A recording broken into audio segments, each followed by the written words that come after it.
Hema committee report മലയാള സിനിമയിൽ വലിയ കോളിളക്കമാണ് സൃഷ്ടിച്ചത്. റിപ്പോർട്ടിലെ പുറത്തുവന്ന വിവരങ്ങൾ പ്രകാരം മലയാള സിനിമാ രംഗത്ത് സ്ത്രീകൾ നേരിടുന്ന വലിയ തോതിലുള്ള പ്രശ്നങ്ങളാണ് നേരിടുന്നത് എന്ന് വ്യക്തം. ഹേമ കമ്മിറ്റി റിപ്പോർട്ടിന് ശേഷം നിരവധി മീറ്റു ആരോപണങ്ങളും പുറത്തേക്ക് വന്നു. എന്നാൽ ഇപ്പോൾ ഹേമ കമ്മിറ്റി റിപ്പോർട്ടുമേലുള്ള അന്വേഷണം അവസാനിപ്പിക്കാൻ സർക്കാർ തീരുമാനിക്കുകയാണ്. ഹേമ കമ്മിറ്റി മുൻപിൽ മൊഴി നൽകിയവർ കേസുമായി മുന്നോട്ടു പോകാൻ സഹകരിക്കാത്തത് കാരണമാണ് സർക്കാർ തീരുമാനം എന്നാണ് റിപ്പോർട്ടുകൾ. ഈ തീരുമാനത്തിനിടെ നടി പാർവതി തിരുവോത്ത് കഴിഞ്ഞ ദിവസങ്ങളിൽ വലിയ രീതിയിൽ ചർച്ചയാക്കി വന്നിരുന്നു. ഹേമ കമ്മിറ്റി റിപ്പോർട്ട് സമർപ്പിച്ച് 5.5 വർഷമായല്ലോ എന്നും എന്തെങ്കിലും തീരുമാനമോ എന്നുമായെന്നും പാർവതി ഇൻസ്റ്റാഗ്രാമിലൂടെ ചോദിച്ചത്.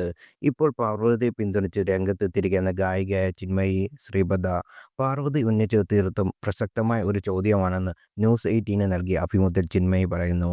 ഹേമ കമ്മിറ്റി ഉണ്ടാക്കിയത് തന്നെ അതിജീവിതകളുടെ സംരക്ഷണം ഉദ്ദേശിച്ചുകൊണ്ടാണ്.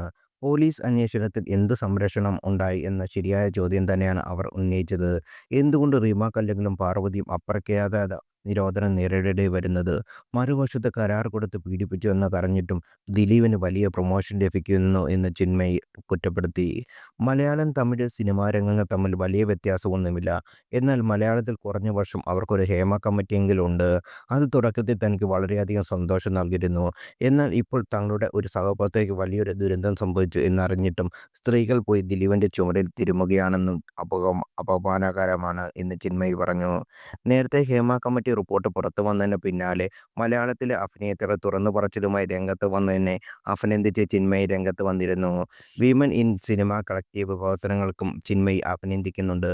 ഇത്തരത്തിൽ സ്ത്രീകൾ ഒരുമിച്ച് നിന്നുള്ള പ്രവർത്തനം വേറെ ഒരു ഇൻഡസ്ട്രിയിലും കാണാൻ സാധിക്കില്ല. തങ്ങൾ നേരിട്ട ലൈംഗിക പീഡനങ്ങൾ തുറന്നു പറഞ്ഞ സ്ത്രീകൾക്ക് ലഭിക്കുന്ന പിന്തുണ തന്നെ അത്ഭുതപ്പെടുത്തിയെന്നും ഇത്തരത്തിലുള്ള പിന്തുണ തനിക്ക് ലഭിച്ചിട്ടില്ലെന്നും ചിന്മയി ചൂണ്ടിക്കാട്ടുന്നു.